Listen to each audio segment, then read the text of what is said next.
Ahora tendremos el bloque de la reforma tributaria en Colombia, cambios e impactos para el sector financiero.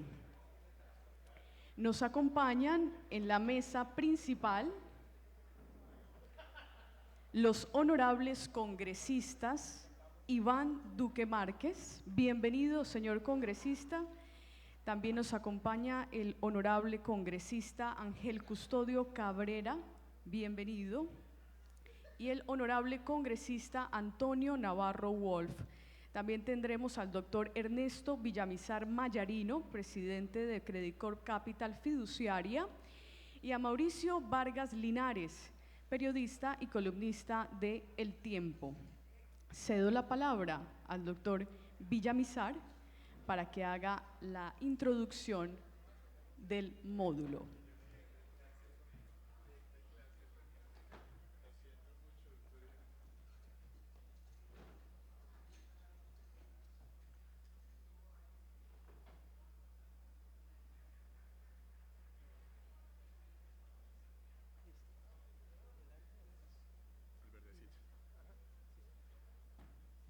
Buenos días a todos. Creo que venimos al tema más polémico, más interesante después de los Olímpicos.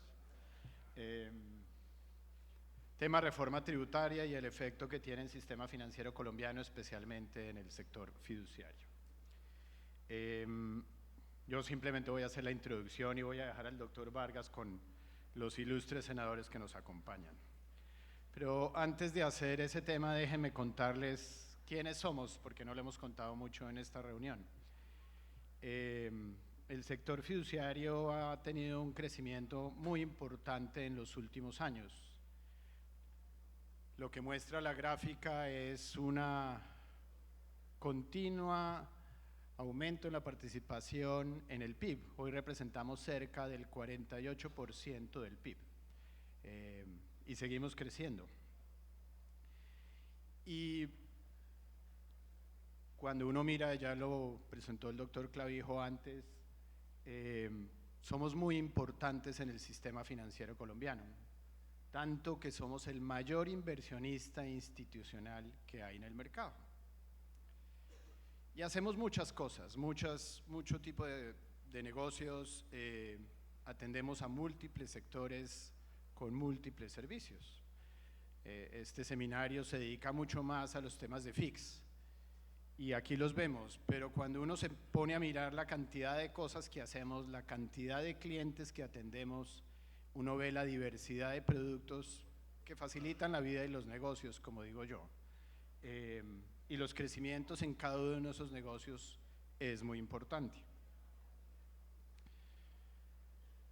Déjenme resumirlo con este slide. Somos un referente a nivel latinoamericano, a nivel fiduciario. Quizás con la excepción de México, Colombia es de lejos el líder a nivel fiduciario. Administramos un instrumento mágico, único, lleno de ventajas, y que además le permite al Estado administrar bienes y recursos de manera eficiente. Somos un medio que creemos firmemente que facilita la lucha contra la corrupción. Todo el tema de anticipos que se manejan a través de fideicomisos ha sido un valor agregado fundamental del sector para las empresas y para el Estado.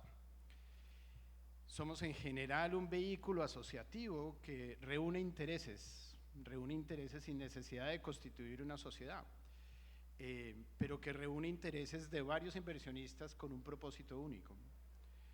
Somos transparentes tributariamente, ya me voy a ahondar un poquito en qué conlleva ser transparente tributariamente. Y somos un instrumento que facilita los negocios y la vida a las personas y a las empresas. En temas de productos, hacemos todo eso. Participamos en todos los ámbitos de la economía y hay ejemplos de lo que hacemos con sector público y sector privado, todo tipo de cosas.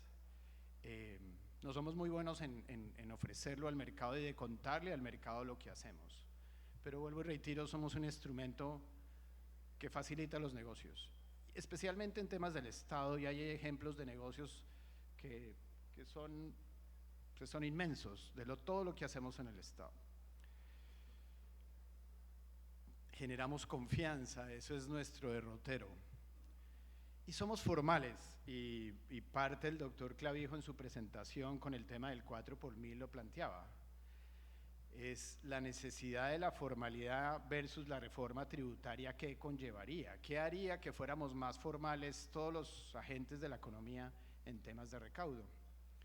Y la fiduciaria y las fiduciarias como gestoras de portafolios de terceros, de bienes de terceros, generan esa formalidad. Y generan porque primero somos una actividad regulada, que acaba de llegar el señor superintendente, al cual le damos la bienvenida. Perdimos ayer, señor superintendente, no me lo va a echar en cara. Somos actividad reglada no solamente por estatuto orgánico, sino por múltiples circulares de la Superintendencia Financiera. Somos vigilados no solo por Superfinanciera, Contraloría, Defensor del Cliente, Auditor, etcétera, etcétera. Reportamos a las autoridades tributarias todo tipo de cosas. Somos transparentes, pero somos unos, y vuelvo a la formalidad, generamos una serie de informes que son una ayuda para el Estado para entender dónde está la utilidad, dónde está la retención, dónde está el ICA. Ayudamos al Estado en su mecanismo de recaudo y no evasión. Todos los contratos los registramos ante Super. Rendimos cuentas a nuestros clientes con estados financieros, con actuaciones. Todas las operaciones de la fiduciaria, y parte también lo dijo el doctor Clavijo, son trazables, no hacemos operaciones en efectivo. Ahí tenemos un cuadro del número de pagos que se hizo en el mes de mayo y en el año corrido. Miren los números son inmensos, que le permite al Estado una trazabilidad. Y generamos un concepto de transparencia fiscal que ha sido parte del motor de que el negocio fiduciario en Colombia haya crecido. Representar más del 48% del PIB tiene muchas razones. Nuestra formalidad, el profesionalismo, pero el hecho de que los fideicomisos sean neutros tributariamente y que el obligado es el fideicomitente o el beneficiario, y que por tanto la fiduciaria reporta las utilidades, el valor de los derechos, las cesiones, los pagos, hacen que sea un mecanismo desde el punto de vista tributario transparente y una ayuda para el Estado. En ese entorno y versus la reforma tributaria, ¿qué se necesita y cómo lo ve el sector y especialmente yo? Es claro que se necesita mayor recaudo, es claro que se necesita menos evasión, es claro que se necesita equidad, con menos corrupción y usar el gasto público de manera efectiva. Y entonces la pregunta que uno se hace, y cuando uno ve la comisión de expertos, lo que se requiere es formalizar más al formal, ponerle más cargas al formal, o lo que se requiere es formalizar al informal, hacerlo cumplir la ley, porque nosotros creemos que ahí está, como en el tema del 4 por mil, permitiría un mayor recaudo. Esa es la introducción, doctor Mauricio, todo suyo, muchas gracias. Muchísimas gracias, doctor Ernesto. Bueno, bienvenidos todos después del coffee break, y muy especialmente bienvenidos nuestros compañeros, digo compañeros como colombianos y congresistas. No, digo porque yo no lo soy y ustedes representan esa honorable institución hoy en la mañana, hoy ya casi al mediodía. Bueno, la cosa va a ser muy sencilla porque a mí me nombran moderador, yo soy malo para eso, yo soy más provocador que moderador, y pues contando con quienes cuento de compañeros de panel va a ser fácil ser provocador, pero hay que empezar de manera ordenadita, ya luego nos desordenamos un poco, pero empecemos de manera ordenada. Yo les voy a pedir a cada uno de ellos que haga una presentación inicial breve, estaré controlando tiempos y demás, ya lo hemos conversado, y luego pasaré a preguntas y contrapreguntas y empezamos la parte más divertida. No digo que las presentaciones no lo sean, sino porque no hay tanta interacción. Entonces, pues empiezo dándole la palabra a un viejo amigo y conocido, el doctor Antonio Navarro.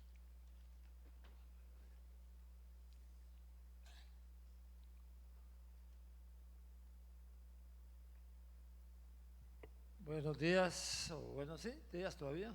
Sí, faltan 15 minutos todavía. Bueno, yo hice la tarea, saludarlos a todos, pero hice la tarea de hacer una presentacioncita corta que voy a pasar volando, para que quede claro cuál es la manera como yo veo este tema de la reforma tributaria. ¿Cómo paso? Ahí. Adelante es en verde y atrás es tomo. Atrás rojo. ¿Así? Bueno, entonces lo primero es que lo que hay hasta ahora es el informe de la comisión de expertos. No tenemos todavía informe, no tenemos todavía proyecto presentado por el gobierno, pero todo indica que el informe de la comisión de expertos va a ser el informe que va a servir como punto de referencia para lo que va a presentar el gobierno. Sobre este tema, la comisión de expertos propone en personas jurídicas eliminar los beneficios en la renta, cambiar el impuesto de renta por el impuesto de las utilidades y entonces suprimir todos esos beneficios y disminuir la tarifa que se está pagando, que es efectivamente demasiado alta. Sería de 43% sumando renta y GRE en el 2018, bajarla del 30 al 35% para las personas jurídicas. Esa es la propuesta de la comisión de expertos, pero siempre está la pregunta, habiendo 5 tipos de beneficios, ¿sí será posible suprimirlos todos? Y además, ¿qué descuentos se deben mantener? La comisión de expertos propone estos 4 descuentos, con los que yo estoy de acuerdo. A mí me dijeron ande rápido porque lo vuelvo a la discusión, así que voy a pasar lo más rápido posible. La presentación ya dijo a su fiduciaria que está disponible para ustedes, así que vamos a pasar rápido. Y hay algunas preguntas. ¿Qué va a pasar con las zonas francas? ¿Qué va a pasar con los acuerdos de estabilidad jurídica? De verdad que, aunque la idea es muy buena y yo la apoyo, pues hay todavía dudas sobre qué cosas realmente se puede hacer. Hay quienes dicen esa propuesta de la comisión de expertos es demagógica. Yo, sin embargo, creo que está en la dirección correcta. Disminuir o eliminar casi todos los beneficios posibles y bajar la tarifa que están pagando las personas jurídicas en el impuesto de renta. De manera que voy a apoyar esa idea. Creo que pasar del 43 al 35 de fuera o al 30% de tarifa es absolutamente en la dirección correcta. Luego viene el tema de personas naturales. En personas naturales, la comisión propone 3 cosas esencialmente: ampliar la base de personas naturales, racionalizar los beneficios actuales y simplificar el tributo. ¿Suena bien? Clasificar en 2 categorías la renta de personas naturales en rentas de trabajo y otras rentas, me parece bien. Modificar el rango y el piso, bajar el piso de 1090 VT a 600 VT, no estoy de acuerdo. Me parece que es darle muchísimo más trabajo a la DIAN con un recaudo marginal, en una DIAN que tiene que funcionar mucho mejor. Simplificar los rangos me parece que está bien. Limitar el conjunto de los beneficios tanto como porcentaje de la renta como valor absoluto está bien. El límite a costos deducibles para otras rentas está bien. Renta para las pensiones, claro, debería declararme impedido porque ya estoy en edad de pensión, pero diría que creo que para las altas pensiones está bien el impuesto de renta, pero para las pensiones medianas y bajas no estaría de acuerdo con un impuesto de renta para pensiones. Y ganancias dotacionales sí. Renta presuntiva, aumentar la renta presuntiva me parece que también castiga a unos grupos especiales, la viuda que heredó unos bienes y que tendría que pagar una renta presuntiva que no tiene ingresos para poder cubrirla, me parece que es equivocado, no estoy de acuerdo con esa propuesta. Y en todo caso, los impactos de este aumento de los impuestos a las personas naturales, se plantea que las deducciones más la baja de impuestos a personas naturales podría reducir hasta en 11% la tarifa para las personas jurídicas, bajándola de 43 a 32.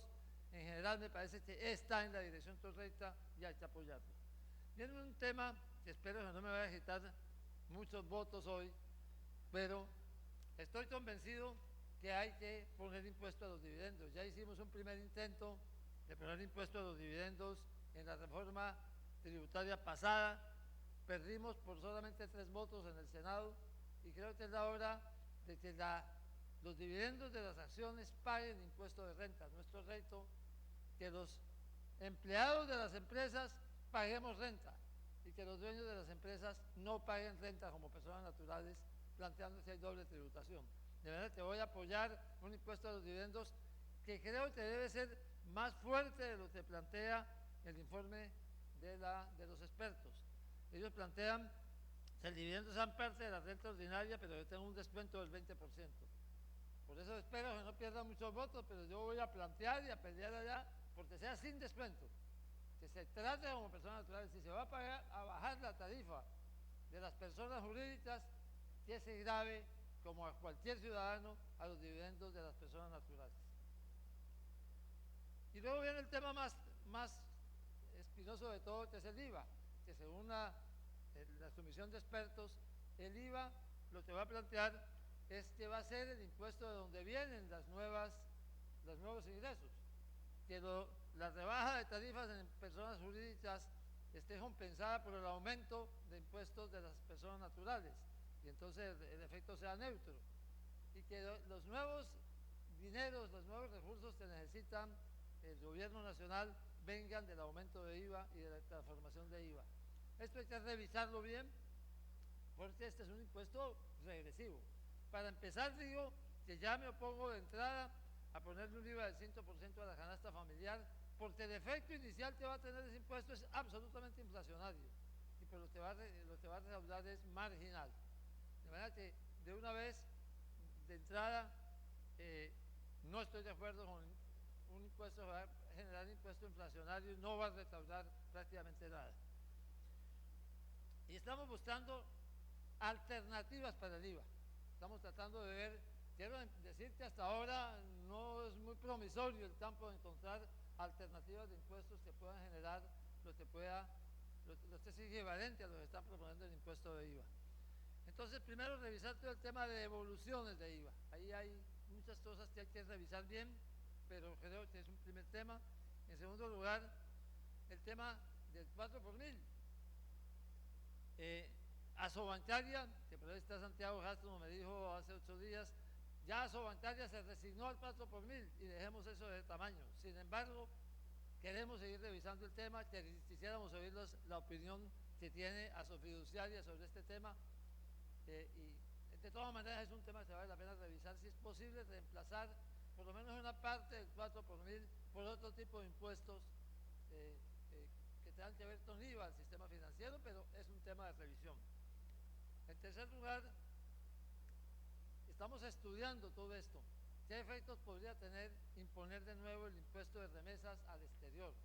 Lo tienen muchos países del continente y es un incentivo para la reinversión de utilidades en el país. Estamos mirando esto, todo esto lo estamos mirando como alternativas.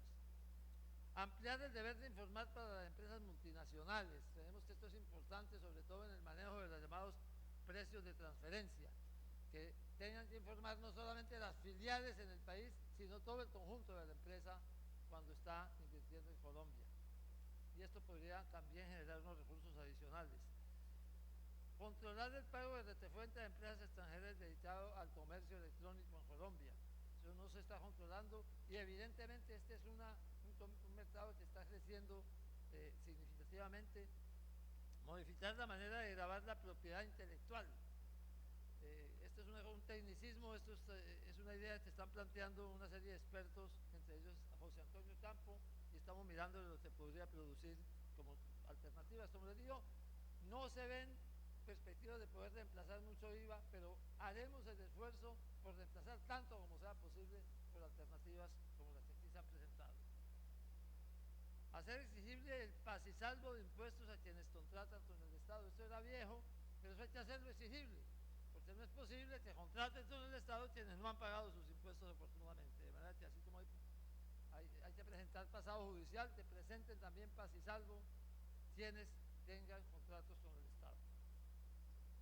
Y luego el fortalecimiento de la DIAN. No cabe duda, la DIAN como la tenemos es incapaz de hacer un control adecuado de lo que tiene que hacer. Hay que fortalecer la DIAN. Significa más presupuesto para tecnología, para personal, implementación universal de la factura electrónica. El manejo del Big Data, como se llama ahora, es una cosa esencial que debe estar en la DIAN. En general, y como cumpliendo con el requisito de hacerlo muy breve, reforma tributaria sí, pero no toda así. Gracias.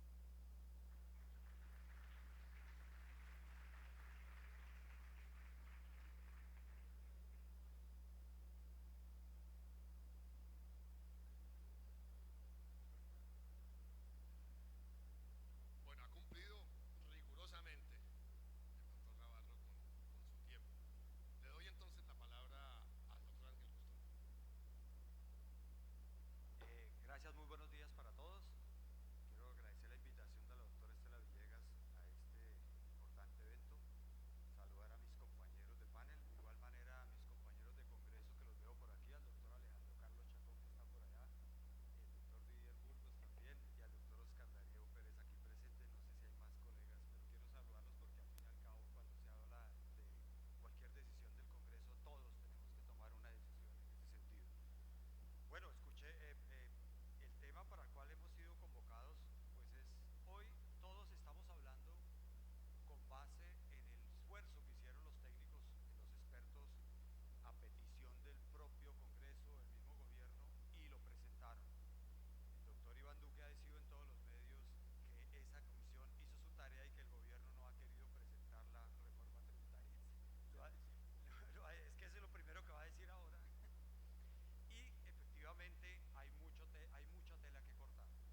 cuando en el año 2006, 2007, no era nada deducible. Nosotros empezamos con el 25%, vamos en el 50%. La propuesta que hay que llegar en el Congreso de la República, hay que empezar a hablar de la deducción del 100% de los gravámenes financieros, porque eso le da, claro, eso es un tema fiscal. Uy, regáleme un minutico, pensé que se me han quitado la... En las transacciones financieras debe... No está en el Congreso. Sí, no, es que el aparato es igual. Doctor, ante el custodio le queda todavía tiempo. Sí. No se asuste. Es no que en se el asuste. Congreso le viven cordando la palabra a uno, entonces debe uno moderar siempre el tiempo. Nosotros estamos acostumbrados, exceptuando el doctor Iván Duque, que él siempre se toma horas y horas en el Congreso y dice que no lo dejan hablar. Bueno, el impuesto del 4 por mil, la propuesta que yo particularmente defiendo bastante es, se debe deducir el 100%. ¿Por qué? Porque le da liquidez al negocio. Y segundo, la persona que formalmente paga la deducción, pues puede deducirlo. El que no es formal, pues ese es el recaudo en ese tema. El doctor Santiago Castro conoce muy bien esa propuesta y en eso tenemos que avanzar fuertemente. Segundo, la bancarización de costos y deducciones. Con la ley 1739 se hizo un esfuerzo. Bancarización de costos y deducciones, doctor Clavijo, es muy sencillo. No puede seguir en este país que todo el mundo manejando el dinero debajo de la mesa, lo que sea. Bancarización significa aceptarle un costo, pasa por el sistema financiero lo que se cobra. Eso le permite formalizar e incentivar toda la actividad en Colombia. Y por último, en el tema de bienes inmuebles, si en este país el día que cuando se venda un inmueble se pasa por el sistema financiero, estaremos avanzando fuertemente. Y por último, frente a este tipo de actividades, vamos a revisar la propuesta, lo que tiene que ver con el IVA en ciertas transacciones financieras que hoy no están siendo grabadas y demás. Yo creo que con ese tema podemos hoy empezar a iniciar una discusión el día de hoy aquí, doctor Mauricio, para avanzar, porque también hay mucho por hacer. Lo otro, contarles, yo en este momento estoy en la Comisión Sexta, todo lo que tiene que ver con este vehículo financiero como son las fiducias, es muy importante todo lo que tiene que ver con la financiación de las 4G. Yo creo que en eso el Congreso de la República tiene que hacer un gran esfuerzo y creer en la actividad de las fiducias. Yo le estaba contando aquí al doctor Navarro que en el pasado, el doctor Chacón está por acá, en las comisiones económicas cada vez que había un proyecto de ley y aparecía la palabra fiducias, inmediatamente lo quitaban. Yo creo que hoy ustedes han demostrado que es un vehículo financiero muy importante y que debe ser utilizado de aquí en adelante, como lo han venido demostrando las cifras y sobre todo el aporte que se le hace a la economía. Quiero hacer como esa pequeña y muy rápida para lo que se viene. Gracias. Entonces le han sobrado unos 3 minutos al doctor ante el custodio. No, pero yo estoy seguro que se los puede ceder al doctor Duque aquí o en el Congreso, en las cámaras, como ustedes bien quieran. Doctor Iván, dicen para las malas lenguas que de pronto el año entrante lo vemos en estas reuniones gremiales como precandidato presidencial, pero bueno, por ahora... Espero que las buenas lenguas. No, en política siempre hay que hacerle caso en esas predicciones a las malas. Las buenas no saben para dónde va la cosa. Doctor Iván. Muchas gracias, doctor Mauricio, y de verdad es un placer estar acá en este evento, en este congreso tan importante. Saludar a los compañeros del Congreso, al doctor Mauricio. ¿Por dónde quiero empezar yo estas breves reflexiones? Empecemos por una realidad, y es que aquí no podemos hablar de una reforma tributaria estructural, sino de una reforma fiscal estructural. Porque cualquier debate sobre la política tributaria que vayamos a tener tiene que partir del supuesto de entender cuál es la realidad fiscal también en materia de ingresos y cuál ha sido la tendencia que ha tenido nuestro país en el manejo de esos ingresos y la política de gasto público. Entonces yo pienso que el ejercicio que han venido haciendo los expertos es un ejercicio complejo porque lo han traído a examinar un paciente y han llamado a un comité de cardiólogos cuando el paciente tiene un problema óseo, tiene un problema nervioso, tiene un problema muscular, y obviamente cualquier tipo de recomendación pues se está quedando corta en la lectura de la realidad colombiana, que empieza por una gran bonanza petrolera que tiene una ebullición muy importante entre el año 2010 y el año 2015, donde el país estaba creciendo el gasto público a un promedio de 11.4% por año, cuando la economía estaba creciendo al 4.5%. ¿Eso qué quiere decir? Que estábamos aumentando los gastos permanentes basado en una bonanza transitoria, donde el petróleo llegó a representar cerca del 20% de los ingresos de la nación, más del 60% de las exportaciones, 56% de las exportaciones, estaba representando cerca del 60-70% de los ingresos de capital de la nación provenientes de utilidades de las empresas industriales y comerciales del Estado, principalmente Ecopetrol, representaba el 80% de las regalías, una fuente importante de recursos territoriales, cerca del 40% del mercado de divisas. Y eso le permitió a las autoridades económicas, en los marcos fiscales de mediano plazo, soñar con un país petrolero cuyas finanzas públicas estaban previstas para tener un precio del petróleo de $100 el barril por los próximos 15 años y una producción de más de 1 millón de barriles. Y resulta que nos montamos en esa película sin ser un país petrolero. Somos un país donde las reservas son para menos de 7 años, somos un país donde el 70% de los yacimientos petroleros producen menos de 1.000 barriles diarios, y somos un país donde el costo de producción de un barril puede variar entre 15 y $40 dependiendo de la región, con elevados costos de transporte. ¿Por qué empiezo con esto? Porque la fiesta se acabó, la bonanza transitoria terminó y el precio del petróleo cayó, y ahí aparece un cantante popular que se llama Jimmy Gutiérrez, que tiene una canción que se llama Nos bebimos lo del mercado. Es decir, la nación no ahorró para la época de las vacas flacas, y ahora pretendemos sustituir una bonanza petrolera con impuestos, con una gran dificultad. Y aquí traigo una frase de un famoso jurista norteamericano que era John Marshall, que decía: el poder de gravar es el poder de destruir. ¿Por qué planteaba él eso? Porque un sistema tributario tiene que ir alineado con los objetivos de una nación hacia el futuro. Es decir, un sistema tributario debe obedecer a que sea una economía pro inversión, pro competitividad, pro formalización, pro ahorro. Y la verdad es que el sistema tributario no funciona así, porque el sistema tributario lo hemos acostumbrado a una especie de sastrería, y yo no sé si ustedes se acuerdan que en algunas familias pasaba eso con los uniformes escolares, que cada año el niño crecía y le soltaban un poquito más del dobladillo.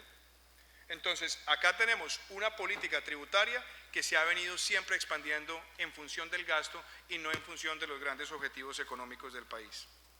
Y yo creo que el pecado más grave es que nuestra Constitución prevé un artículo, que es el artículo 347, a través del cual el gobierno puede presentar presupuestos desfinanciados, se aprueba el presupuesto y despuesito viene la discusión de los ingresos, como pasó con la última reforma tributaria. Eso es un premio a la irresponsabilidad fiscal. Entonces los expertos han llegado y nos han traído propuestas, que yo las he tratado de dimensionar bajo una película de Sergio Leone, que es El bueno, el malo y el feo. Creo que hay cosas buenas de la propuesta de los expertos, hay cosas malas y hay cosas feas. Uno podría decir, es muy bueno que estemos simplificando el sistema para las empresas, quitando ese monstruo de 3 cabezas de renta, CRE y sobretasa del CRE, y ahora se está pensando en un impuesto para las utilidades empresariales, pero lo están haciendo a partir de normas más NIF. Y aquí ha pasado algo muy particular, hay muchas empresas que ya se están empezando a dar cuenta que aún con la nueva estructura propuesta, con normas NIF van a pagar más de lo que están pagando ahora. Yo creo que ese es uno de los temas que vamos a tener que afinar en la discusión en el Congreso. Lo otro es bastante bueno tratar de perseguir a esas sinónimo de lucro, que se visten de sin ánimo de lucro, porque ahí obviamente hay unos boquetes que vale la pena mejorar la fiscalización. Me parece bueno el desmonte del IMAS y el IMAN, que han tenido bastantes complejidades para mejorar la capacidad de fiscalización, y creo que lo más importante que han planteado los expertos en términos de ayudar a la inversión es que las empresas puedan deducir de IVA las inversiones en bienes de capital. Esa es una gran propuesta. Ahora, cosas malas. La propuesta de IVA, pues uno diría, no, mire, el IVA es un impuesto que en Colombia está por debajo de otros países, eso es cierto. Pero no sé si ustedes han mirado las expectativas de recaudo que tienen los expertos. De cada 100 pesos nuevos de recaudo, 96 provienen de lo que se va a hacer con el IVA. Porque toda la pirueta que hacemos para bajarle a las empresas, metiendo pensiones, metiendo el aumento de la renta presuntiva, ampliando la base de los que declaran renta, es neutral. Todo el esfuerzo de nuevo recaudo se está recayendo sobre IVA, y me parece que para una economía que tiene inflación alta y donde el consumidor lleva un semestre con una caída en su confianza, puede eventualmente afectar el ciclo económico. Me parece malo que hayan hablado, por ejemplo, de impuestos verdes sin tener ningún sustento, porque están proponiendo aumentemos un 30% el impuesto a la gasolina y lo venden como un impuesto verde, pero en realidad los países que han tenido impuestos verdes han mostrado que hay una correlación entre ese impuesto y la reducción y captura de gases de efecto invernadero. Aquí no está ni siquiera planteado por los expertos. El tema de las bebidas azucaradas, por ejemplo, ha sido planteado y ha sido un gran debate. Y resulta que los cálculos que tiene la Organización Panamericana de la Salud en Colombia, solamente el 2.7% de las calorías que consume en promedio un colombiano obedecen a bebidas azucaradas. Entonces no está claramente orientado a que ese impuesto también va a tener un efecto sobre el peligro de la obesidad, y de pronto tenemos el mismo problema de México, donde se introdujo el impuesto y en efecto se disminuyó el consumo de gaseosas, pero no el consumo, no la obesidad, y afectó toda una cadena de tenderos en el país. Entonces, esto me lleva al debate del trueque. ¿Dónde está la discusión de la plata? Porque esta sí es la más importante de todas. De lo que plantean los expertos, la reforma tributaria en su mejor escenario de recaudo es de 14.5 billones de pesos. 14.5, y tenemos un hueco fiscal de 32. O sea, todavía nos quedan 16 más para ajustar si queremos, porque igual uno podría decir, podemos jugar paulatinamente en reducirlo, pero son 14. Ahora, si le aplicamos la deducción de IVA a bienes de capital, el recaudo se baja a 8. Y entonces seguimos con un hueco de 24 billones. Entonces la pregunta es, ¿cómo van a hacer ese trueque con el sector privado? Y ya que el ministro no ha presentado ninguna propuesta, ya ha insinuado que la verdadera discusión con las empresas va a ser ¿qué prefieren? ¿Un poquito menos de renta con la deducción o simplemente bajar la deducción y no aplicar el descuento? Y me parece que eso es un juego que no es serio con el sector privado en un país que necesita mantener una alta tasa de inversión. Y fuera de eso, no incluye la reforma las expectativas de aumento de gasto que se van a detonar después de la firma de los acuerdos, simplemente por citar una, o el hueco que tiene el sector de la salud de 8 billones. Y eso me trae a mí a la reflexión final.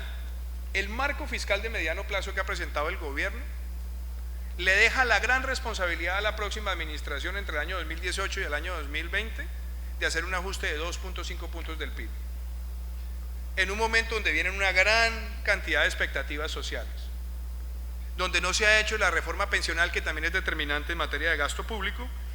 Y me parece que simplemente ubicándonos en el presupuesto del año 2017 que ha sido presentado por el gobierno ha dicho, aquí tienen el marco fiscal, la nueva economía, la locomotora del sector agropecuario, y resulta que el sector tiene 57% menos presupuesto de inversión que el presupuesto del año 2015. Entonces, no hay una compaginación entre el discurso y el recurso, y lo mismo pasa con el presupuesto de defensa, porque uno se imaginaría que no podemos aflojar en materia de seguridad, que hay que seguir manteniendo la presencia del Estado acorde con la nueva doctrina que ha anunciado el comandante de las fuerzas militares, y vemos que las fuerzas militares en inversión tiene una reducción de 56% con respecto al presupuesto del año 2015. Entonces, la discusión que debemos tener sobre la reforma tributaria, ya quiero hablar sobre el último punto, que son los dividendos. A mí me parece interesante, por ejemplo, que planteemos esa discusión. Pero ¿cuánto dicen los expertos que vamos a recaudar de dividendos? ¿1 billón de pesos? En un país donde el mercado bursátil colombiano tiene menos empresas listadas en bolsa que nuestros principales competidores en América Latina, o en un mercado bursátil donde solamente tenemos 5 empresas que transan más de 5 millones de dólares al día, y además donde se va a afectar ya con este momento se está, bueno, está usando los 3 minutos, no, solo para que me le quito 10 segundos. Entonces creo que la discusión de fondo sobre todas estas combinaciones es si realmente vamos a tener al final de esta discusión de una reforma un sistema tributario pro inversión, pro ahorro, pro competitividad y pro formalización.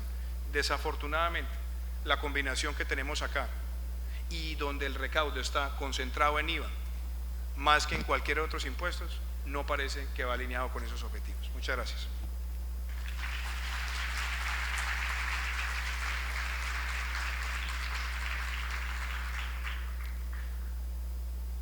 Muy bien.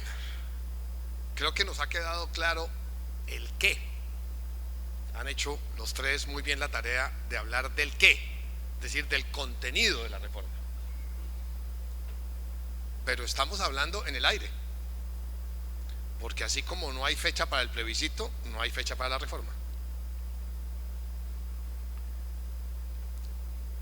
Y el tiempo corre y corre en contra para ambos temas, diría yo. Hace pocos días conversaba con un altísimo jerarca de la política monetaria y hablábamos un poco de esos temas, y de pronto, nostálgico, triste sin duda, suspiró un lamento quejumbroso y me dijo: ay, si hubiéramos tramitado la reforma en marzo. Esa es mi primera pregunta. ¿Fue una equivocación haber trancado la reforma cuando estaba el informe de la comisión de expertos planteado sobre la mesa, cuando había eventualmente un ambiente político más favorable que el que tenemos en este momento? ¿Fue un acierto o fue un error del presidente de la República decir reforma tributaria pero después del plebiscito? Doctor Navarro. El día que una reforma tributaria sea popular, llueve de abajo hacia arriba. De manera que,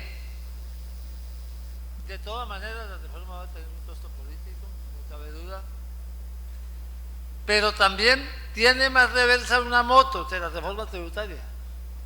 La verdad es que las finanzas del gobierno nacional están en una situación tan complicada, mucho más de lo que se conoce públicamente, que se necesita la reforma tributaria. Oyendo a Iván, él termina diciendo que no es buena la combinación, pero no propone ninguna otra. Yo aquí voy a hacer yo estoy tratando de encontrar alternativas para el IVA, pero pues es tan difícil encontrar alternativas para el IVA. A mí me gusta la combinación de cambiar disminución de rentas a las empresas por aumento de rentas a las personas y disminución de deducciones a las personas también.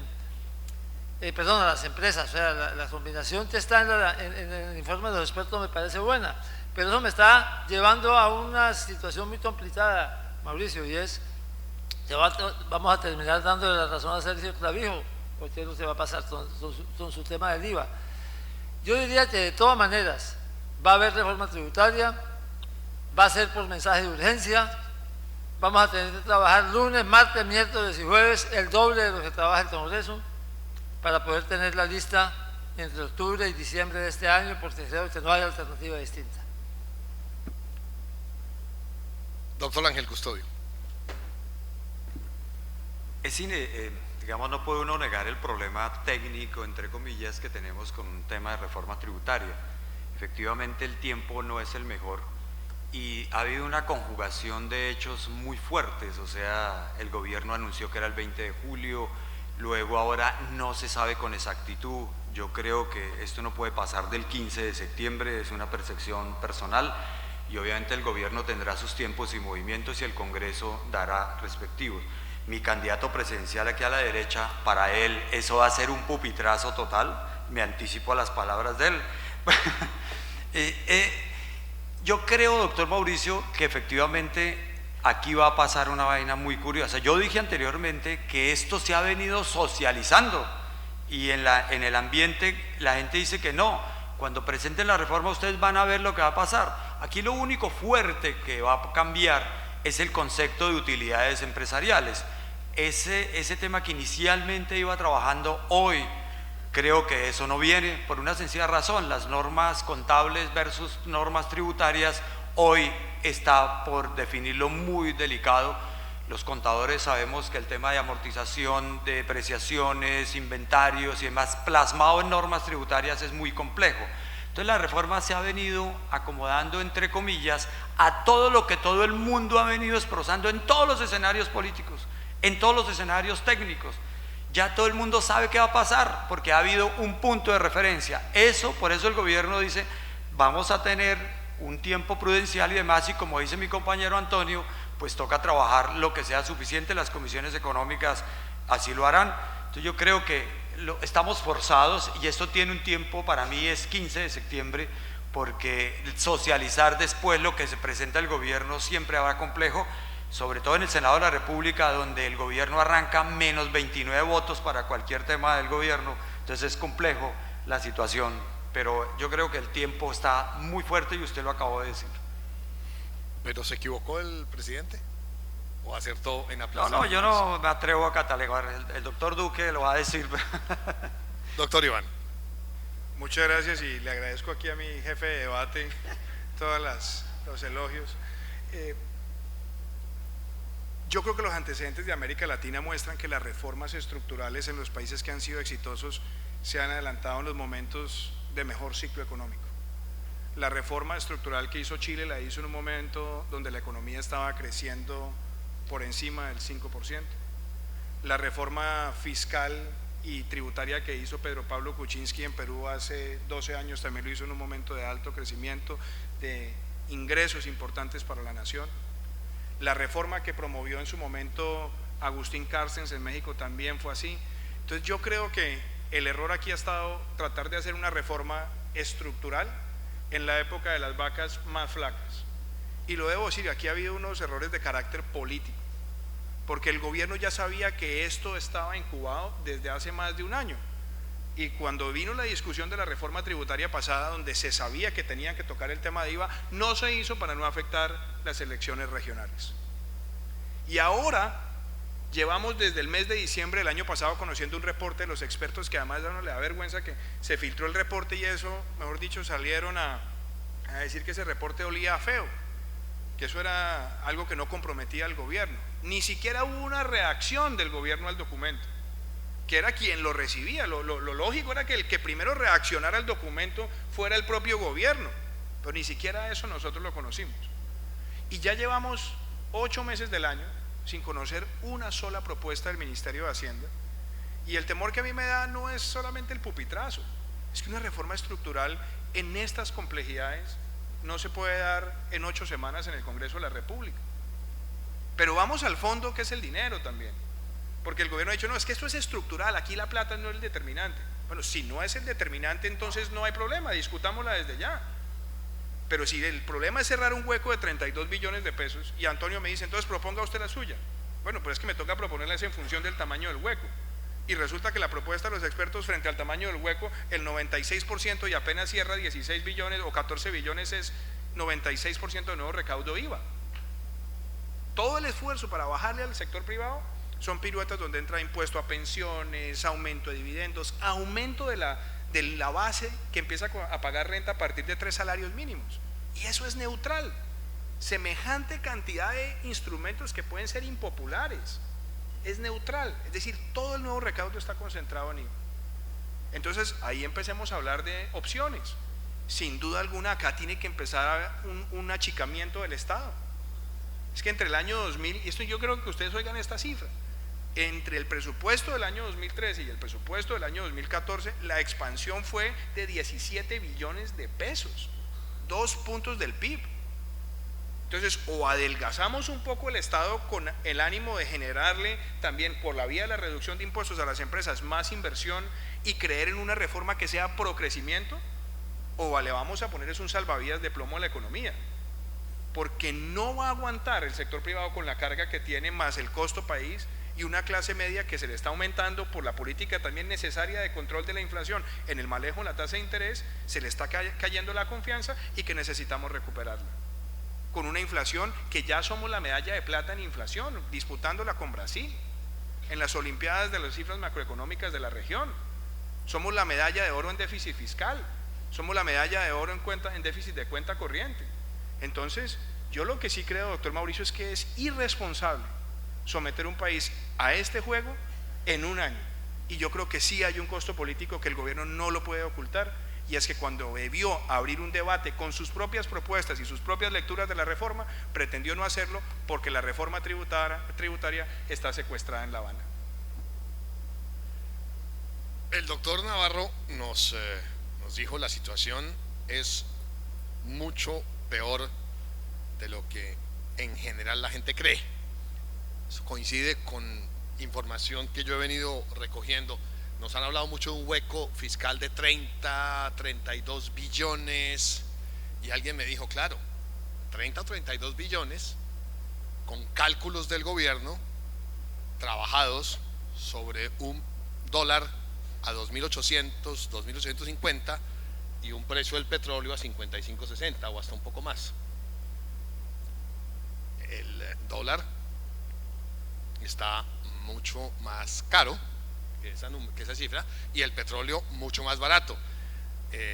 Leí esta mañana en algo de prensa internacional económica que después del último informe de la Agencia Internacional de Energía es posible que el precio del petróleo esté cayendo entre 20 y 30% en lo que queda del año y ya está bien bajito, estamos hablando de 43 hoy del petróleo Brent, de modo que esto está mal, peor y con tendencia a peor. En la información que ustedes tienen, y lo digo porque el doctor Navarro puso el tema, ¿qué tan grave es la situación fiscal y cómo se puede medir esa gravedad? Pues la verdad es que la situación fiscal la mide uno. Por ejemplo, acabamos de tener un debate ayer o antier, el miércoles, el martes, sobre el postconflicto.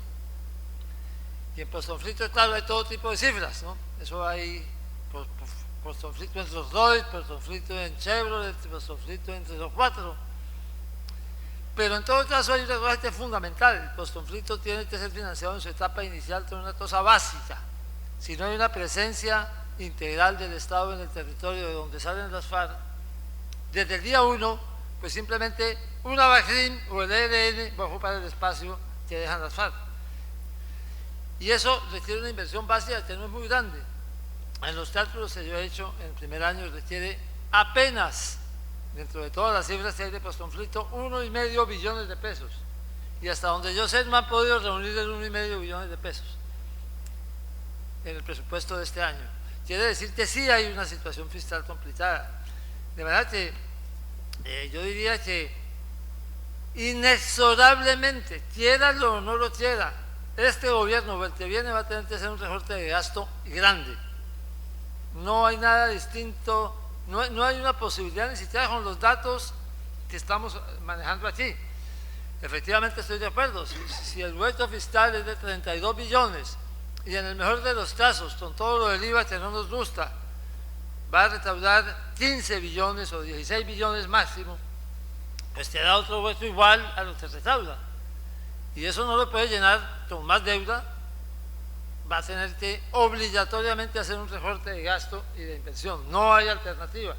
Y me parece que ese es el camino. A mí lo que me gusta de esta reforma, de este enfoque del informe de expertos, es que aquí se había ido exagerando el impuesto a las empresas y a los patrimonios. Aquí empezamos con el impuesto de guerra hace unos años y después entonces se convirtió en un impuesto creciente. Y esto, la reforma busca corregir esa lógica, porque claro, empresas pagando 43% de renta más TRE, más sobretasa del TRE, pues se iban a ir del país y no iba a llegar nadie más a hacer empresas. De verdad que corregir eso me parece que es un elemento muy importante, pero obviamente, además de corregir esto, quitando deducciones y beneficios y aumentando la tributación de personas naturales, sobre todo de los que más pueden tributar, pues es correcto, pero no genera recursos nuevos. Y esa generación de recursos nuevos es el reto que tenemos todos en el frente, que tiene que estar acompañado obligatoriamente por un ajuste serio, importante y significativo del gasto y la inversión. Doctor Ángel Custodio. No, obvio, uno no puede aquí decir que el déficit fiscal o todo el tema macro del país está súper bien, no. aquí hay unas variables que se vinieron todas en una, la pérdida de los precios del petróleo, la subida del dólar. Por ejemplo, el recaudo tributario a hoy es 87 billones de pesos. Uno en teoría pudiera decir, oiga, vamos a cumplir la meta de los 130 billones de pesos previstos, pero el segundo semestre que se viene, que ya prácticamente arrancó, pues hay nubarrones muy serios. Todo el tema de aranceles se cae totalmente por el tema del precio del dólar frente al peso colombiano. Eso es inevitable. 2, el paro camionero, quiera o no, produjo un tema muy delicado en esta situación. 3, aquí el doctor Iván Duque siempre ha criticado al gobierno de que hubo un derroche en esa situación. Y la pregunta que uno se hace, doctor Didier Burgos, es cómo en el tema de salud, cuánto crecimos en el gasto en salud. Anualmente 3-4 billones de pesos comparado con lo que venía anteriormente. En el tema de educación, crecimos lo que ustedes quieran en educación. En entidades públicas como el ICBF o el SENA, pasamos de 1 billón de pesos a 4 y 5 billones de pesos. Eso se llama inversión social, eso cuesta. En el tema de infraestructura, que no se había hecho esa revolución hoy de infraestructura, hoy vemos todo cómo estamos manejando 40, 50 billones de infraestructura. Obviamente todo esto, mucho de eso ha tocado utilizar la figura de vigencias futuras, que prácticamente estamos llegando al techo. Pero nosotros tenemos una regla fiscal, que es uno de los pocos países en Colombia, del mundo, que tiene una regla fiscal. Nosotros hoy la estamos cumpliendo y esa es la pelea que hoy tenemos. Desafortunadamente, cuando se unen todas estas variables, primero que todo hay que reconocerlo, y valiente un ministro de Hacienda que se propone a presentar una reforma tributaria con semejantes variables negativas. O sea, hoy uno dijera, hoy si cerramos cuentas, hoy 31 de julio, dijéramos cumplimos con la meta de recaudo, pero el segundo semestre seguramente toca hacer ajustes. El gobierno en un año ha recortado el gasto en 14, 16 billones de pesos y es posible que terminando el año toque hacer un ajuste fiscal. Por lo tanto, el ajuste fiscal es en serio y toca asumirlo como debe ser. Y estas propuestas macroeconómicas que se vienen, una reforma tributaria, lo que sea, está beneficiando al próximo gobierno. Uno debiera ser responsable y cerrar esto acá, y tranquilamente el gobierno cumple con 1, 2 con el recaudo y listo, y no hacemos ningún tipo de esfuerzo macroeconómico, pero hay que hacerlo. El tema de postconflicto, estoy totalmente de acuerdo. Aquí, doctor Navarro, usted lo ha dicho, aquí están circulando cifras. El doctor Duque planteó el martes que el postconflicto vale 80 billones de pesos a corto, mediano y largo plazo. Primero que todo tenemos que estructurar hacia dónde vamos, qué país queremos, y a eso sí se le puede colocar un valor. Firmemos el acuerdo de paz y empecemos a hablar hacia futuro de finanzas, pero efectivamente el momento no es el más adecuado para esto. Aquí en la reforma tributaria tenemos que cuidar la inversión de tal manera que no la cortemos, no la profundicemos, sino todo lo contrario, con la reforma tributaria crear los mecanismos para que se fomente este tipo de inversión y podamos encontrar una paz y sobre todo lo más importante, una inversión para poder progresar económicamente. Si firmamos el conflicto y todo lo demás, acabamos con este conflicto, seguramente habrá algo que se ha venido hablando, los dividendos por la paz, y podemos salir adelante en esta estructura económica que hoy tenemos. Doctor Iván. Muchas gracias. La pregunta que usted hacía es la situación fiscal. Y yo creo que lo importante también es entender que uno de nuestros grandes errores como país es que creamos normas muy buenas, muy convincentes, se venden bien, se empaquetan bien, pero les hacemos unas trampas monumentales. Una de ellas es la regla fiscal. La regla fiscal es una de las grandes conquistas que ha tenido Colombia y que han tenido también otros países de América Latina. Chile la tiene desde hace mucho tiempo, la promovió Vittorio Corfo en su momento, y eso lo que le daba era tranquilidad a los mercados de que el país va a tener una política en materia de ingresos y gastos totalmente transparente. Pero la regla fiscal colombiana tiene unas trampas que yo creo que vale la pena reflexionarlas y corregirlas para el futuro.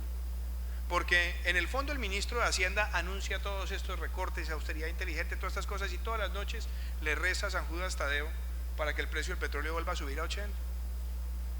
Eso no puede ser así. Y parte del error que tiene la regla fiscal es, uno, la regla fiscal tiene un instrumento para determinar el precio a largo plazo del petróleo que se llama el 414. Los 4 años anteriores, el año de vigencia y los 4 años que vienen hacia el futuro. Hoy la regla fiscal está calculando el precio del petróleo en $62 el barril. Y usted mismo acaba de contar, doctor Mauricio, la expectativa que tenemos para este año. Obviamente eso nos permite inflar las cifras para tener un poquito de margen de maniobra, pero infladas al fin y al cabo. La otra, el país ha debido esterilizar la renta petrolera de su regla fiscal porque no es un país petrolero. Nosotros no somos Arabia Saudita que podamos apostarle a 200 años sobre nuestras reservas. Y convertimos el peso del petróleo en una parte vital y determinante de la regla fiscal. La otra cosa, la regla fiscal no incluye las vigencias futuras y es deuda. Camina como pato, se mueve como pato, tiene color de pato, es deuda, pero tampoco la incluimos allí. Hoy la deuda es 43% del PIB, si le incluimos vigencias futuras es más del 53%. Entonces ahí hay otro elemento para corregir la política fiscal de largo plazo. Las contingencias tampoco están cubiertas en la regla fiscal. Y obviamente creo yo que la gran discusión que tenía, que yo creo que hay que mirarla también en la política social. Entonces Ángel Custodio acertadamente dice, vea, es que ha aumentado el gasto en salud, en educación. La gran mayoría del gasto social en Colombia se ha ido para subsidios. Y teníamos una red de subsidios que estaba prevista a ir graduando personas para que tuvieran niveles de ingreso autónomo. Y el problema es que todos los políticos en campaña les encanta decir, en mi administración voy a ampliar los subsidios. Entonces hay una gran carga de subsidios, una concentración que no está estructuralmente modificando el coeficiente de Gini, es decir, los niveles de inequidad, y eso amerita que hagamos una revisión sobre el sistema de subsidios, su focalización y su impacto. Las vías 4G, y este también me encanta, nadie está en contra de las vías 4G, las hemos defendido todos. Nosotros en el Congreso votamos la ley de infraestructura, pero también hicimos un debate alertándole al país que los cierres financieros se hicieron con una economía que crecía al 4.5%, que tenía una inflación del 3% y que tenía unos flujos vehiculares basados en una actividad vial en el país altamente dependiente en el sector minero-energético. Entonces díganme ustedes, que son los que están haciendo estos cálculos, si las 3 variables están iguales. Claro que no, y se van a financiar con vigencias futuras. Y todo esto hay que ponerlo en la ecuación. Aquí todos queremos sacar el país adelante, pero lo más importante es que un gobierno que tiene ya 2 años agónicos o agonizantes, que no tiene reelección, debería tener por lo menos la seriedad con el país de decir, sabe que los quiero invitar a un gran consenso para hacer una reforma fiscal que le ayude al país, y no jugar políticamente para dejar que el problema fiscal le reviente al que sigue cuando el país ya tenga una gran presión social por cuenta del fin de unos acuerdos, un grupo armado con zonas de concentración convertidas en zonas de reserva campesina, con una economía desacelerándose, con unas promesas sociales quizás con mucha dificultad de cumplirse, teniendo el camino allanado para hacer populismo en el país y exacerbar la protesta social. Yo creo que eso no es responsable con el país. Muchas gracias.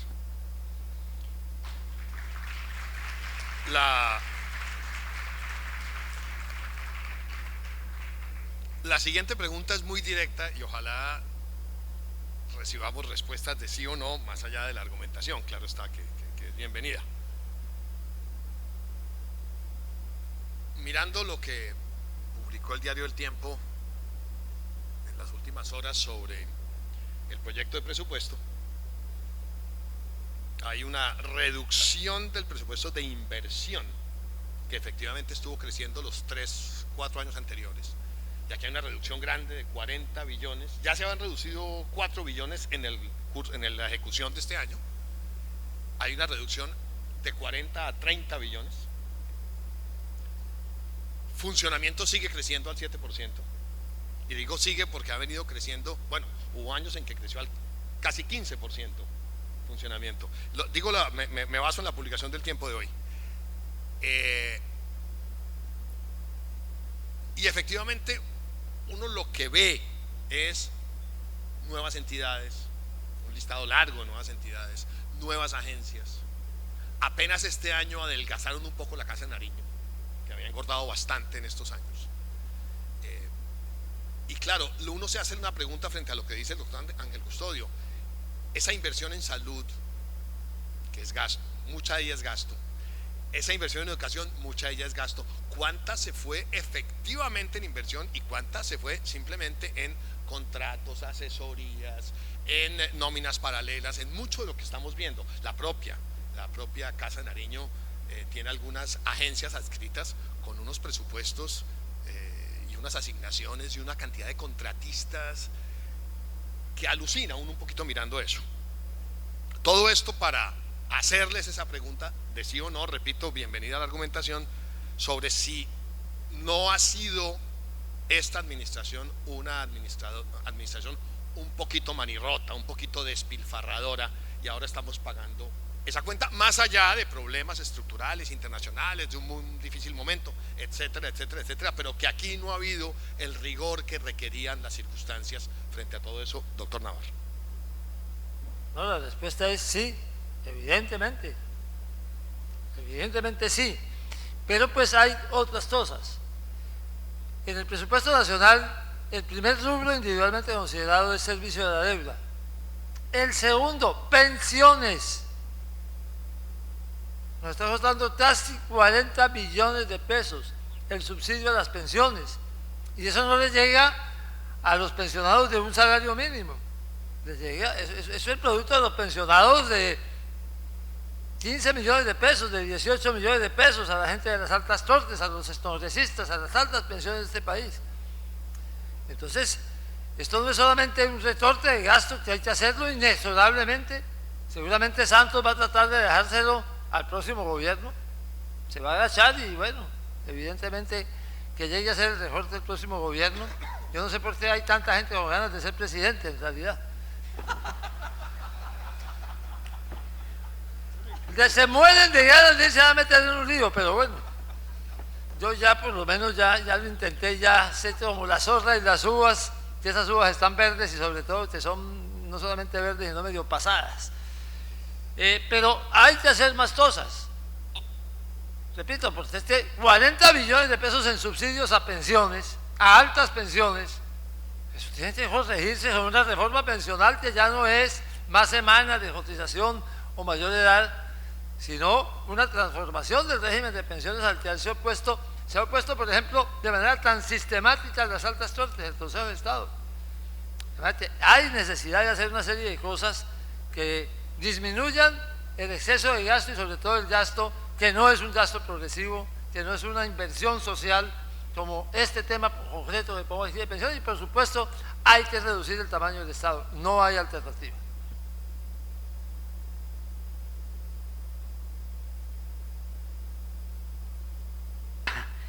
Doctor Sí, Ángel Custodio. uno no puede negar que cualquier administración pública siempre cometerá el error de írsele la mano a los gastos personales. Mire, el presupuesto general de la Nación del 2017 es muy sencillo. Primero que todo, se congelan todas las nóminas de este país. 2, 0 nombramientos, reclasificaciones y modificaciones. Uno lee las normas, ahí está. Disminución del 5% nominal para el 2017.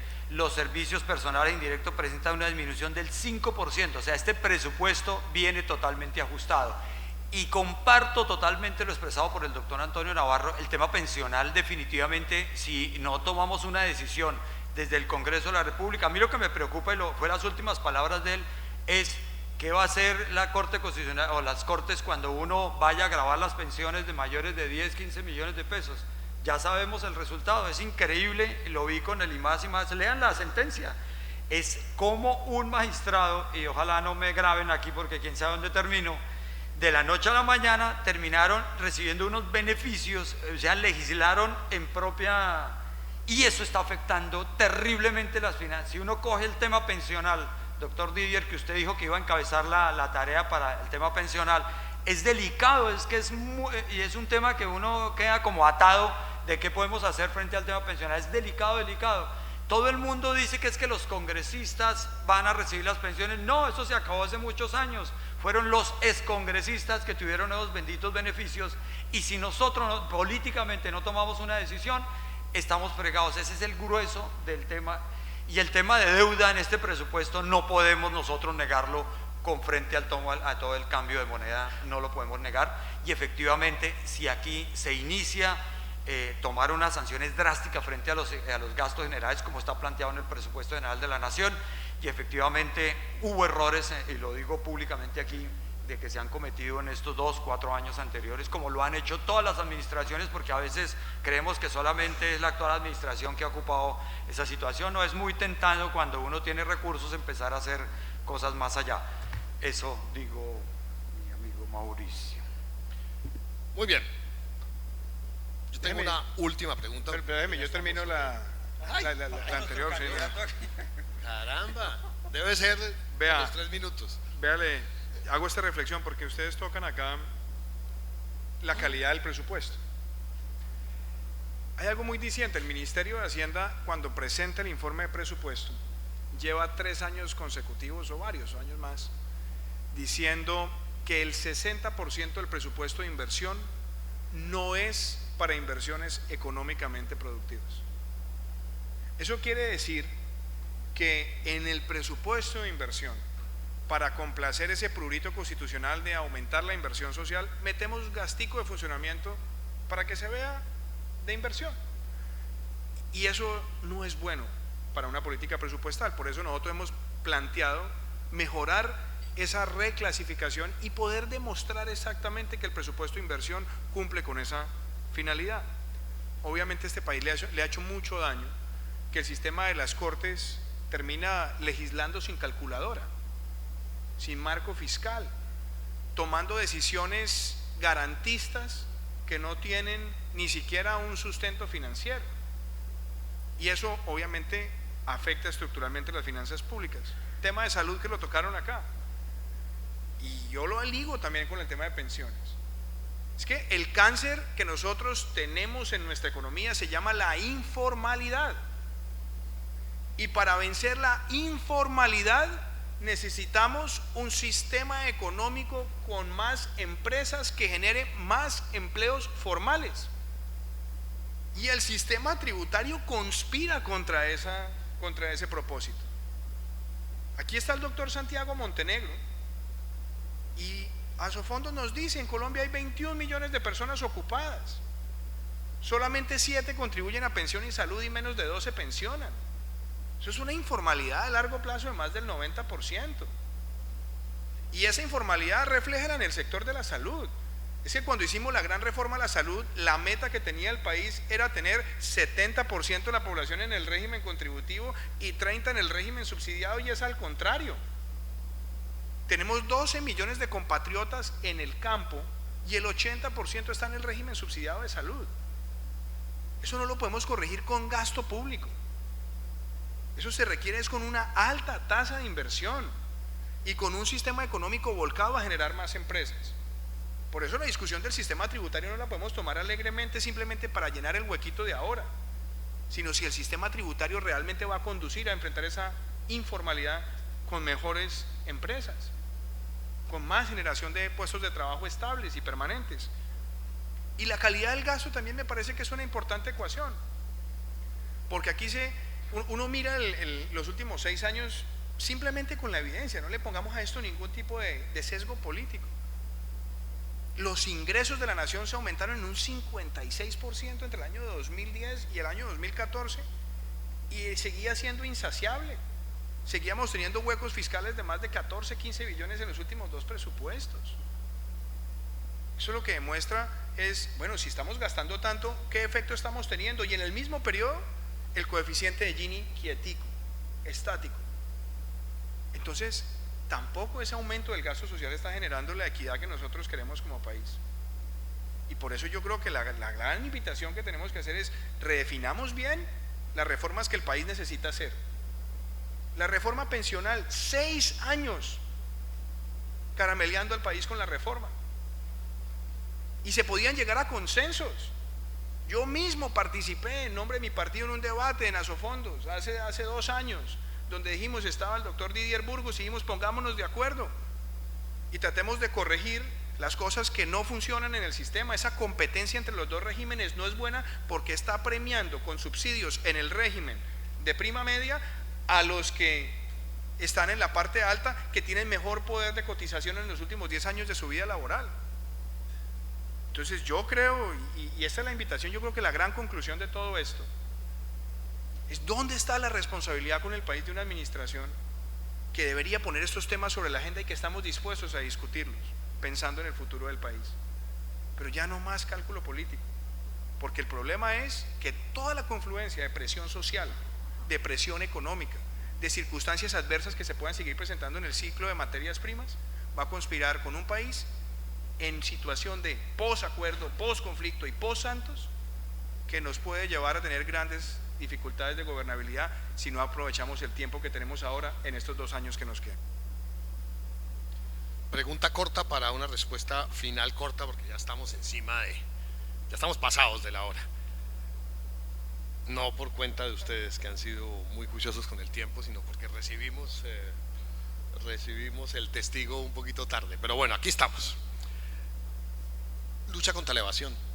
No parece ser ese un elemento central del debate, y debería serlo en un país con semejante grado de informalidad y con semejantes grados de evasión, que lo vemos de muchísimas maneras. Lo digo además cuando nuestros anfitriones hoy son pues un gremio que ha contribuido muchísimo a formalizar y a llevar empresas de una u otra manera a tributar por la vía de esa formalización y de transparentar un poquito y cuidar esos recursos a través del sistema fiduciario. Pero entonces les pregunto unos comentarios finales. Lucha contra la evasión, y con eso nos despedimos de la audiencia.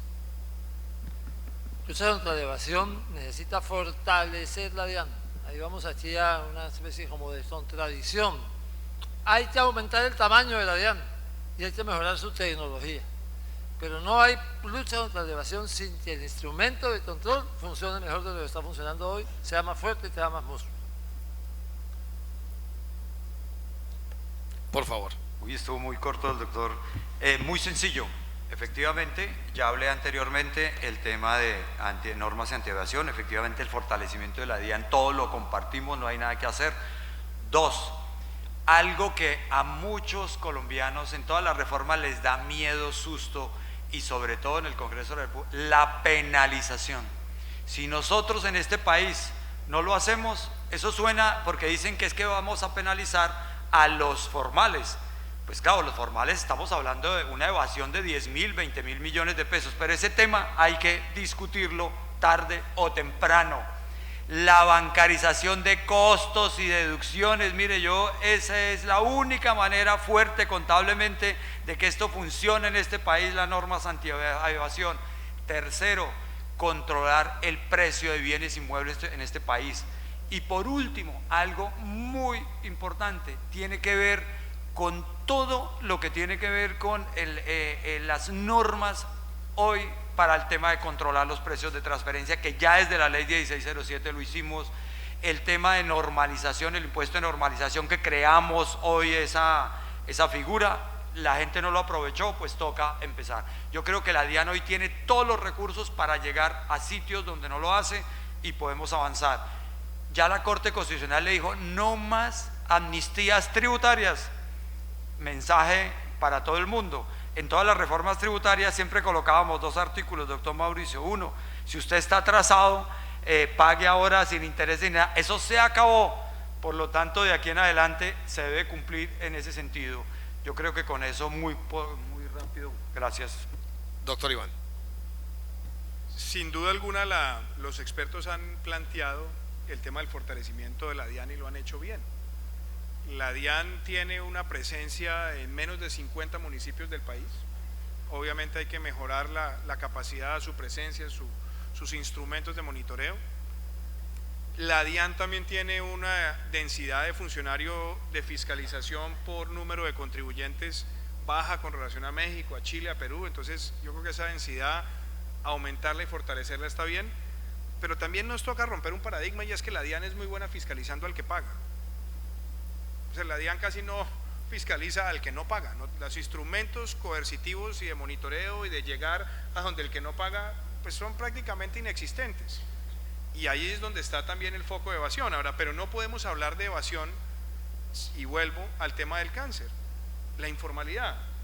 Es que la evasión de IVA está en muchos de los canales informales, la evasión de renta también está en muchos de los canales de informalidad.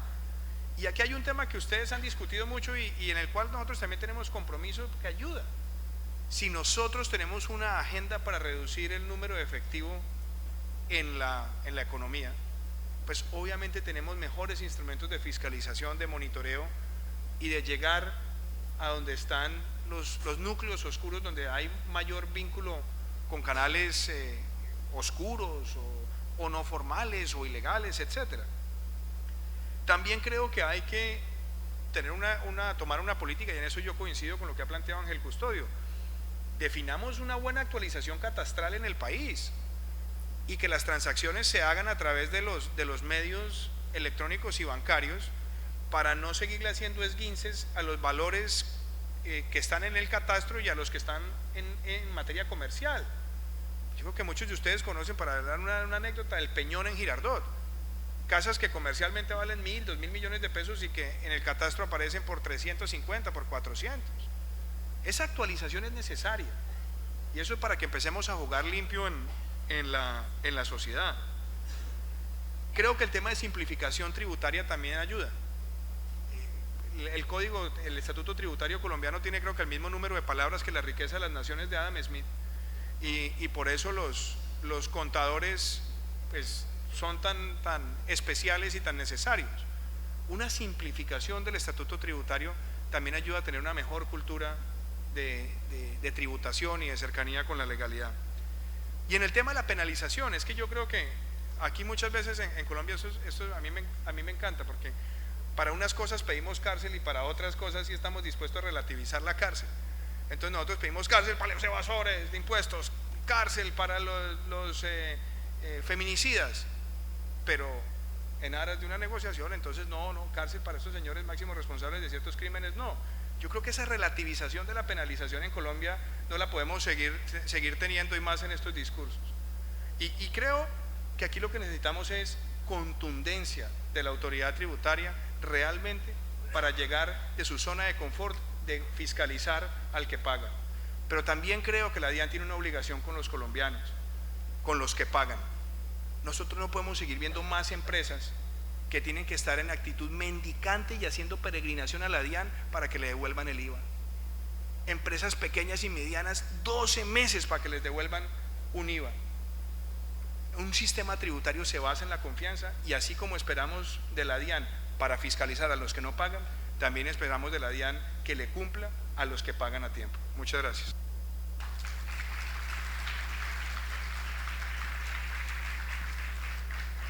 Nuestra muy querida anfitriona, la doctora Estela Villegas, nos ha dicho que una última preguntita se puede hacer breve, rápida, y es muy directa.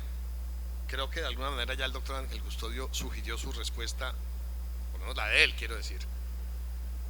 ¿Cuándo esperan ustedes la reforma tributaria en el Congreso? ¿Presentada o aprobada?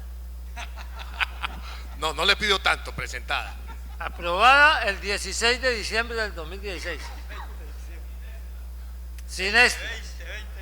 16 de diciembre del 2016. Presentada, amanecerá y veremos.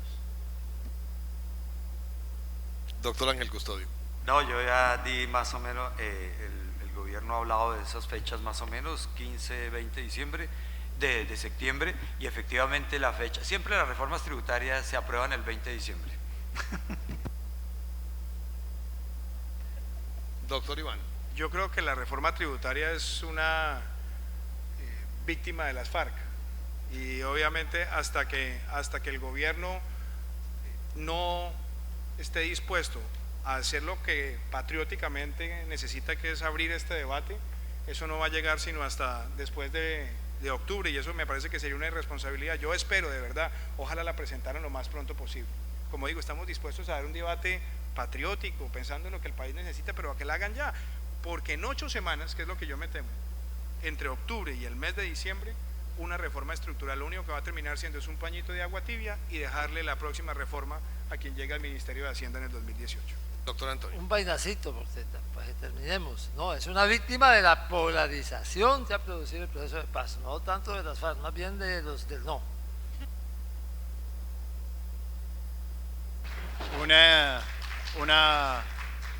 Está lloviendo, lamentablemente el doctor Mauricio entiendo que se tiene que retirar. Necesitamos 15 minutos más, entonces voy a aprovechar la metodología de Mauricio del sí o el no, porque a mí me quedaron ciertas en la mitad.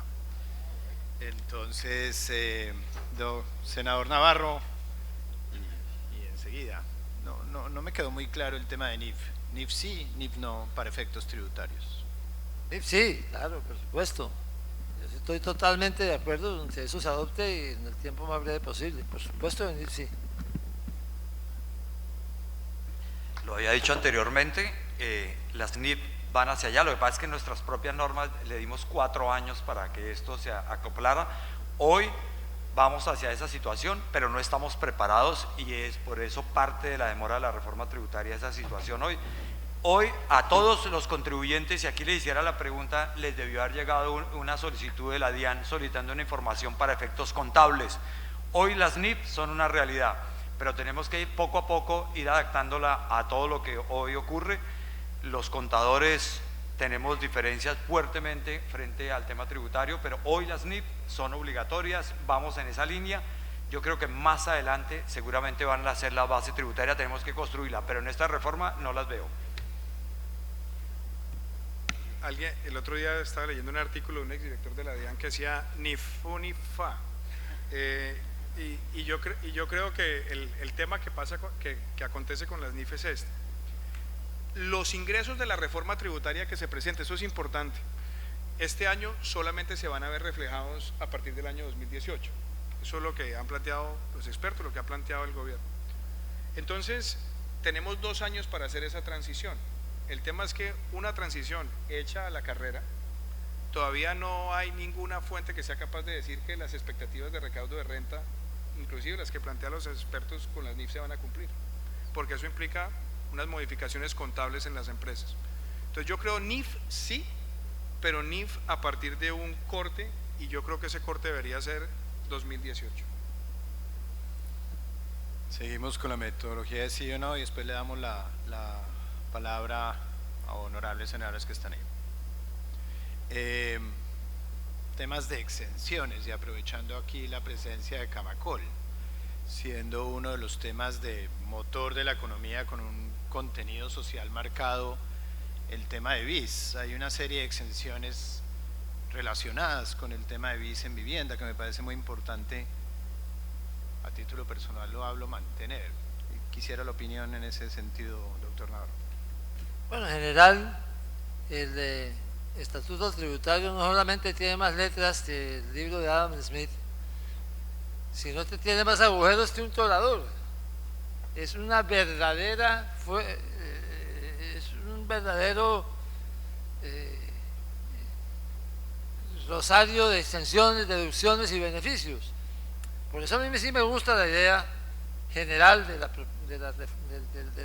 Comisión de Expertos de cambiar el nombre del impuesto de renta a impuesto a las utilidades de las empresas, de las personas jurídicas, para que entonces volvamos a empezar a barajar y volver a repartir.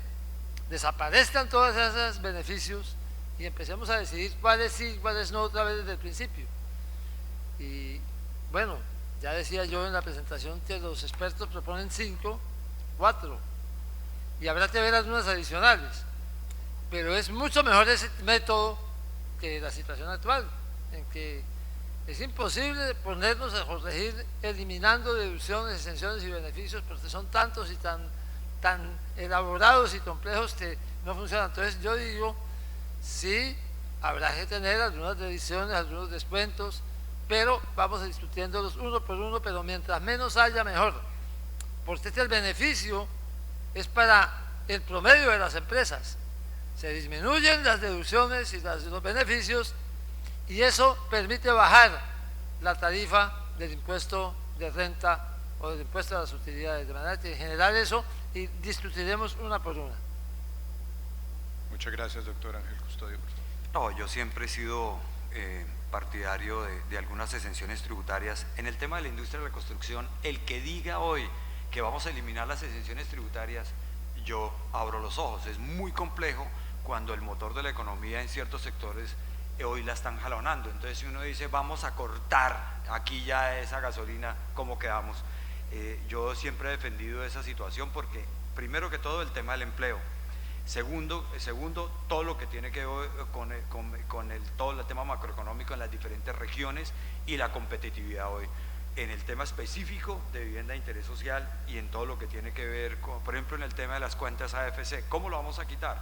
Es clave mantenerlo y eso es una de las cosas que pues vamos a discutir. Obviamente los expertos a veces, claro, es que uno académicamente, en teoría, no debe haber exenciones tributarias, pero resulta que también la academia le dice a uno, debe haber exenciones tributarias para ciertos momentos de la economía, para ciertas situaciones muy concretas, y por eso las exenciones tributarias siempre deben ser temporales. Entonces yo creo que en este momento eliminar ciertas exenciones tributarias sería muy suicida. Doctor Iván.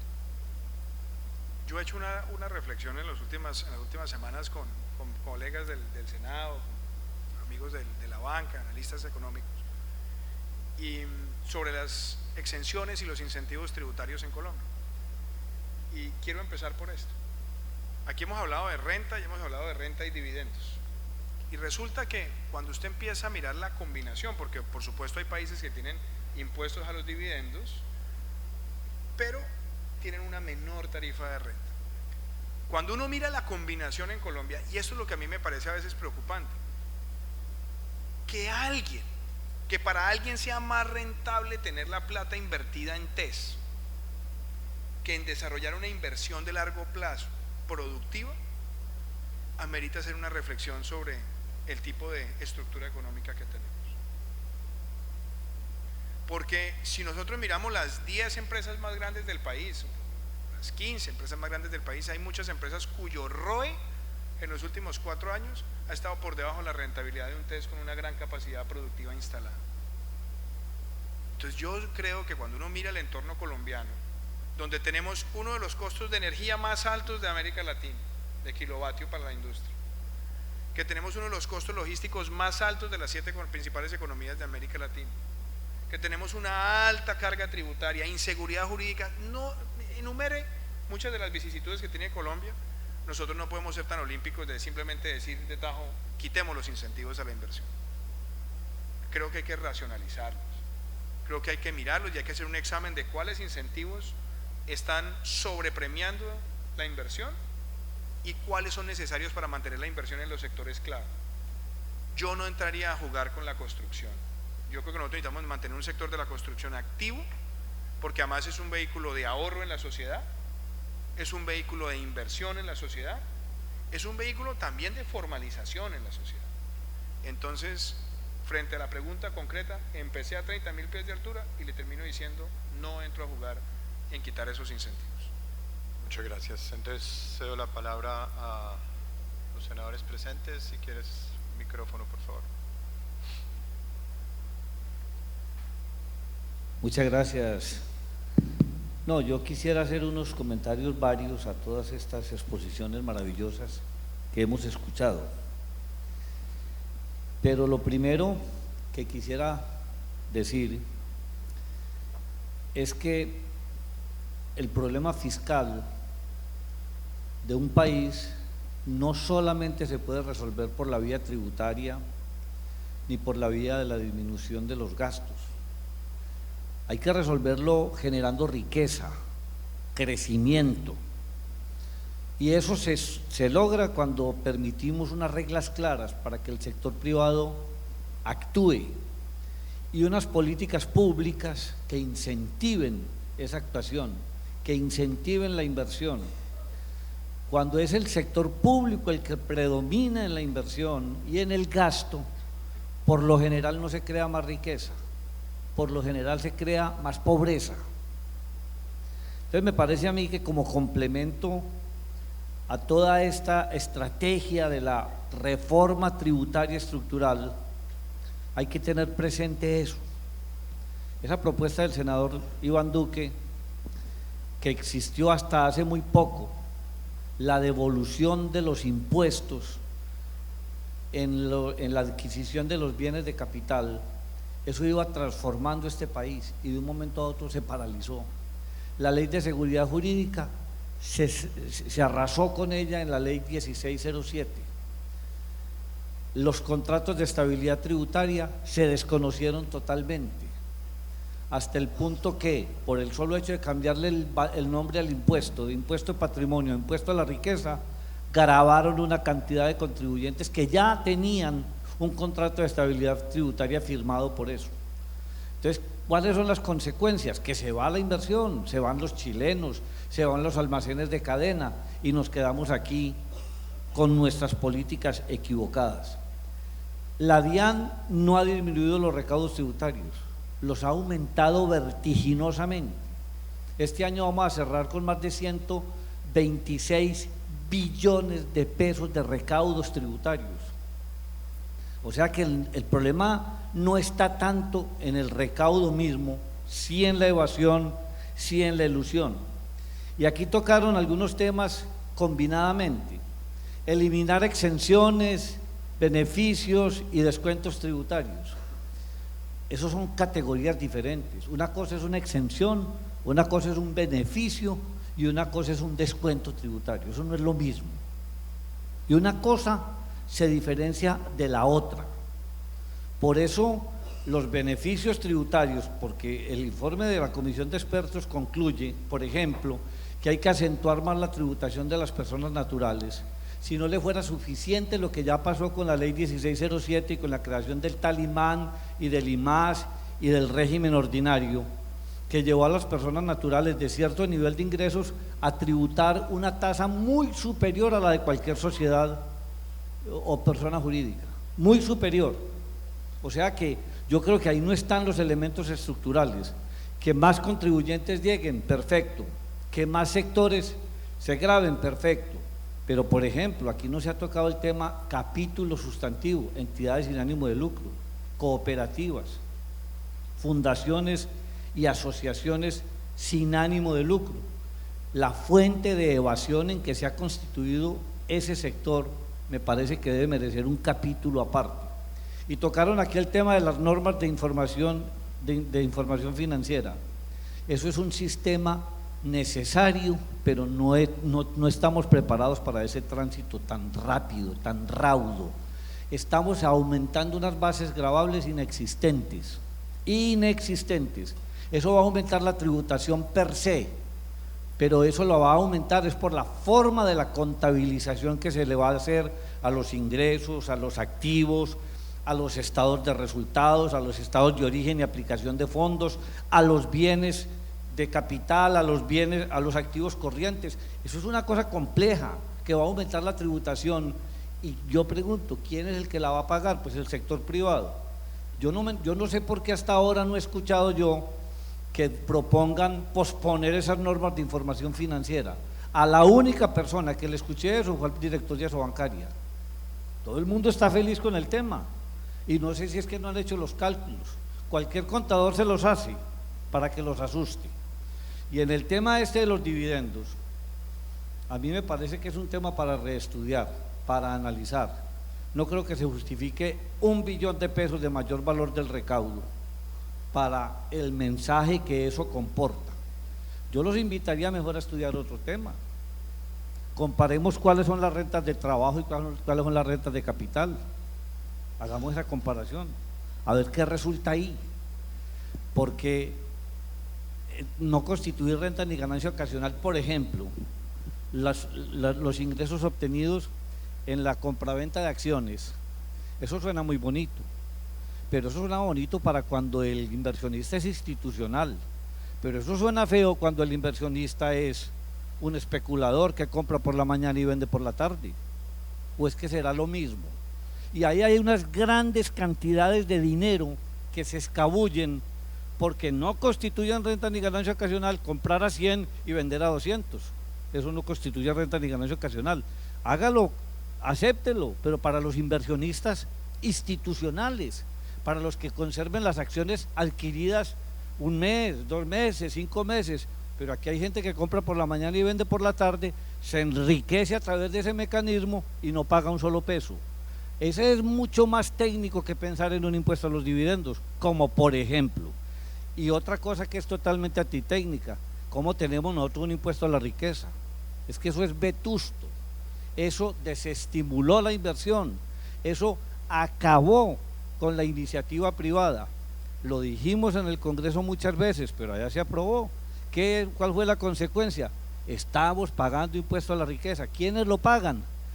Pues aquellas personas naturales o jurídicas que tengan más de 1.000 millones de pesos de patrimonio líquido, es decir, la gran mayoría de los colombianos.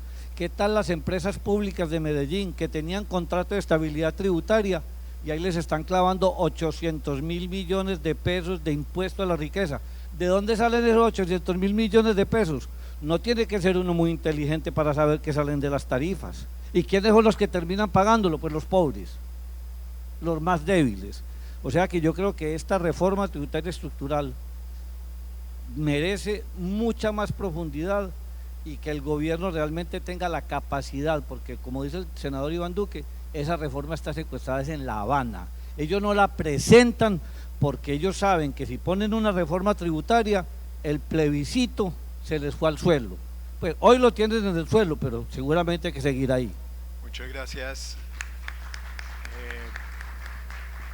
Gracias a todos por este panel tan interesante y ya podemos almorzar por fin.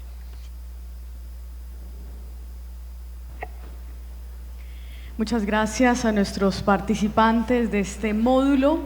Como ya nos lo habían advertido, está lloviendo muy fuerte, entonces ahora tendremos el almuerzo que es ofrecido por ASO Fiduciarias y lo tendremos en el Salón Cartagena, que es acá saliendo a mano izquierda, Salón Cartagena.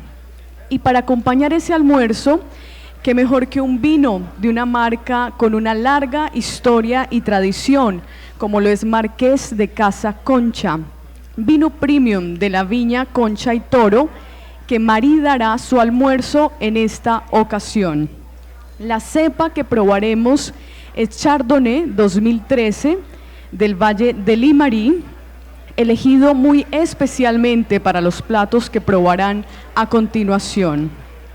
Algunas características de este vino son: la cosecha es 100% manual y 11 meses de guarda en barrica en robles franceses. Muchas gracias por su tiempo, los invitamos a disfrutar del almuerzo y el vino. Si quieren saber más de este Concha y Toro, tienen un espacio en la muestra comercial para atender cualquier inquietud.